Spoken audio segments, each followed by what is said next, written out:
How do you know when the attraction is genuinely mutual and both of you feel it? Right now, somewhere close to you, two people are sitting across from each other. Maybe it's a first date. Maybe it's a colleague they've known for months. Maybe it's someone they've just met at a party.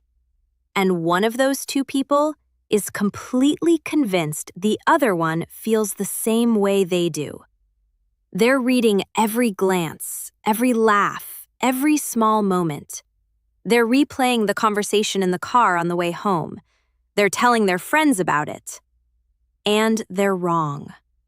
The chemistry they felt was real, but it was one-sided. And the other person, the one being misread, has no idea any of it is happening.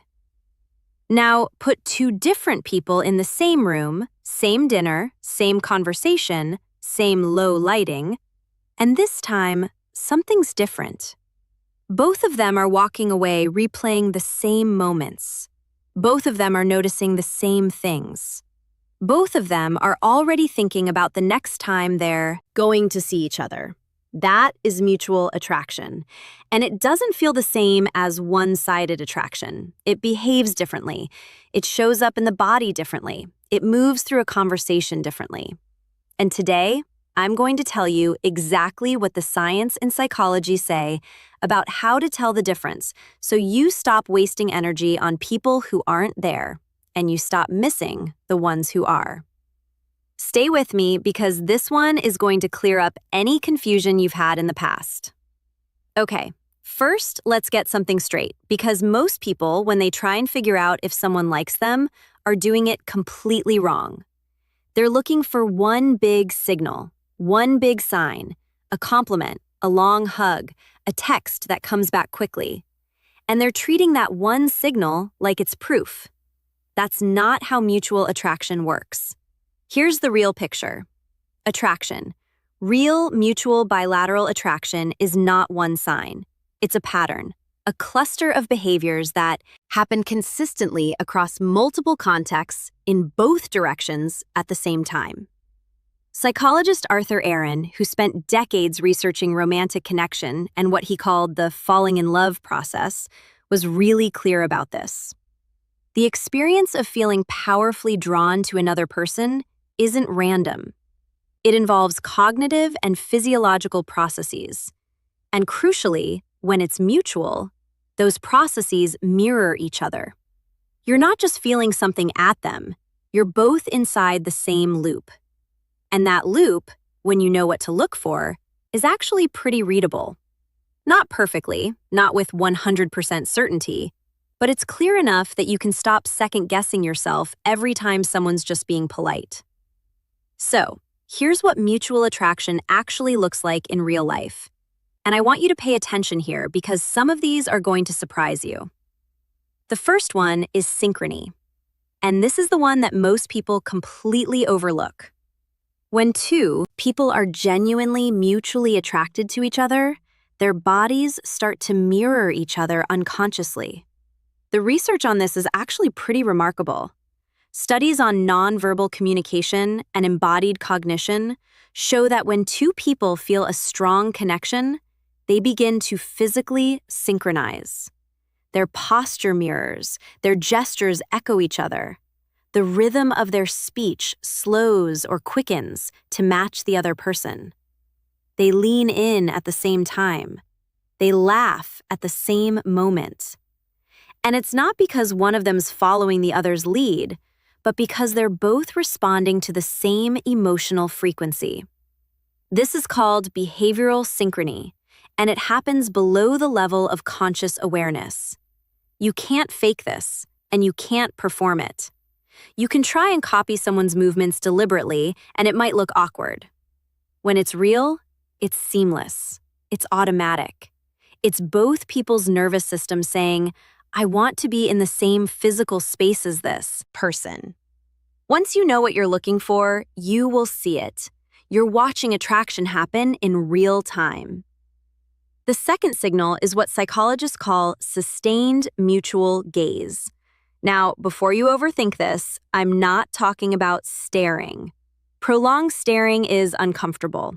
It reads as aggression or too much intensity. What I'm talking about is different.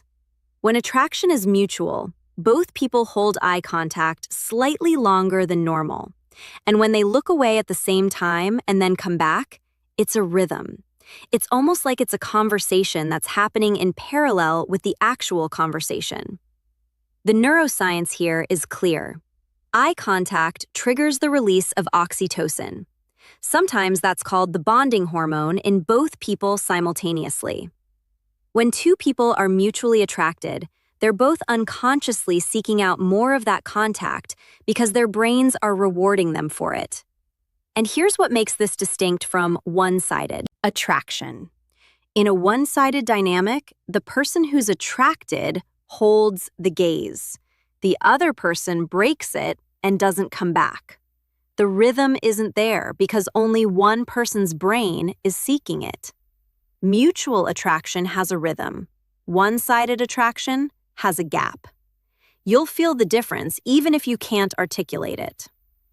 The third one is genuine responsiveness. And this is the one that people in psychology of relationships talk about as one of the most reliable indicators of connection.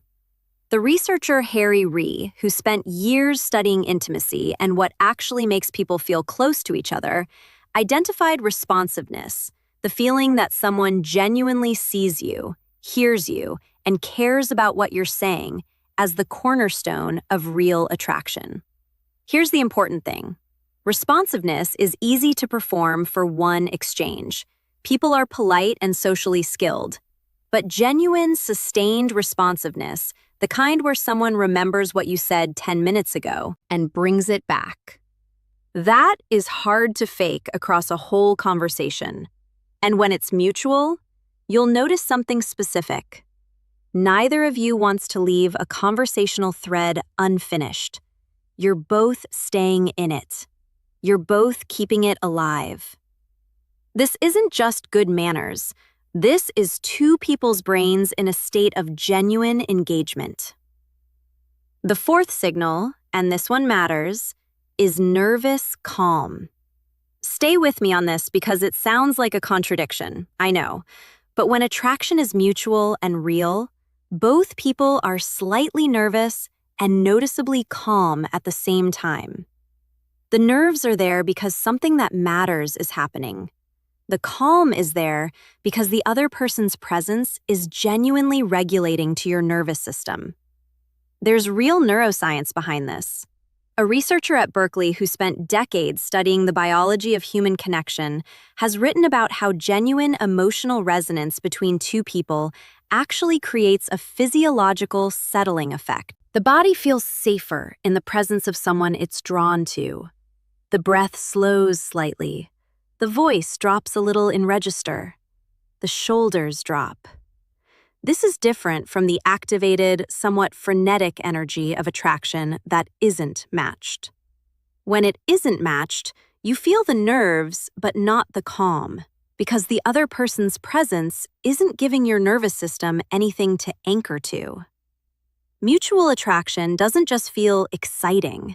It feels like something in your body saying, "This is safe. This matters. Pay attention." Now, here's the piece I really want you to sit with, because this is where most people get it wrong. Not reading attraction, but reading the absence of it. You see, one-sided attraction has a specific signature, and once you see it, you can't unsee it. In a one-sided dynamic, the signals only go one way. One person is initiating. Whether it's the conversation, the eye contact, the leaning in, the follow-up question, the reason to keep talking, the other person is responding but not initiating. And this distinction, initiation versus response, is everything.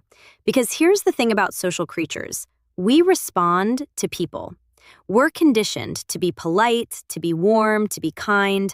A warm response is not the same as initiation. If someone's only ever responding to you, only laughing when you joke, only asking questions when you've asked them first, only staying in the conversation because you're carrying it, That's a response. That's not mutual attraction. Mutual attraction creates a self-sustaining energy. It doesn't need one person to keep it alive. It feeds itself, and both people are throwing wood on the fire. If you're the only one throwing wood, you're keeping yourself warm. You're not making a fire together. Here's what to do with all of this. Stop reading isolated signals and start reading patterns. One long look doesn't mean anything. One laugh doesn't mean anything. One text back doesn't mean anything. What you're actually looking for is consistency across time and context. Does the synchrony happen every time you're together, not just once?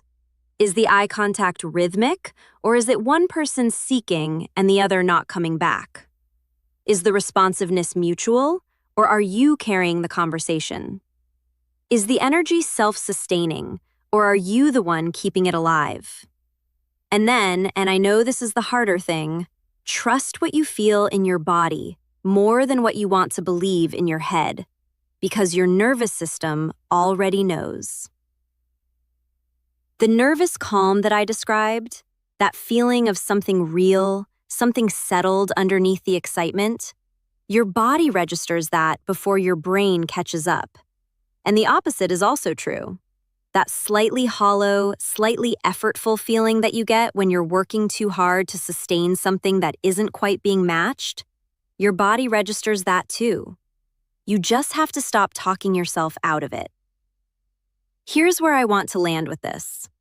Attraction is not a mystery. It's a biological process, a neurological one, and it runs on real signals. And those signals, the synchrony, the mutual gaze, the genuine responsiveness, the nervous calm, they're not hidden. They're happening in plain sight. But you've been trained by every rom-com ever made to look for the ground gesture, the big moment, the declaration. And while all those things are lovely, they're not the data. The data is in the small, consistent, repeated, unconscious things that both of you are doing without meaning to.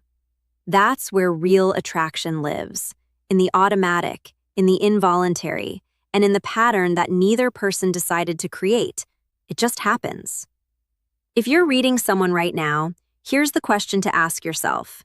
Not, do I feel this, but is it going both ways?